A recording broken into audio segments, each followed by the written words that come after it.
Hi friends, lunch time అయింది కదా. మా హస్బెండ్ అయితే లంచ్ చేస్తున్నారు. తనకి ఇప్పుడే ఫుడ్ వడ్డించాను.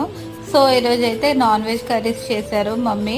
అండ్ ఇప్పుడే మా ఊరు నుంచి మా ఊరు అబ్బాయి వచ్చారు. సో తనకు కూడా లంచ్ చేయమంటే మా హస్బెండ్తో కలిసి చేస్తున్నారు. ఇవన్నీ చూసి మా పండు కూడా ఇంకా లంచ్ టైం అయింది కదా అని మా మమ్మీ బెడ్రూమ్లో తినిపిస్తుంటే, నేను బెడ్రూమ్లో తినను, డైనింగ్ టేబుల్ మీదే కూర్చొని తింటానని పేచి పెడితే మా మమ్మీ ఇలా తినిపిస్తుంది. సో ఎప్పుడు మా పండుగ తినిపించాలన్న వీడియోస్ చూస్తూ తింటాడండి, లేకపోతే అస్సలు తినడు. ఇలాగా నచ్చిన వీడియో అయితే చూస్తాడు, నచ్చిన వీడియో అయితే స్కిప్ చేసేస్తాడు. సో తనే ఫోన్ ఆపరేటింగ్ అయితే చాలా నేర్చేసుకున్నాడు. ఇప్పుడు పిల్లలకి అయితే అన్నీ నేర్చేసుకుంటున్నారు కదండి.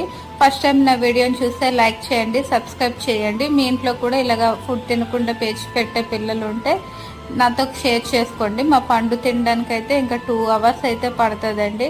ఇంకా ఇంతటితో ఈ వీడియోని ఎండ్ చేస్తున్నాను.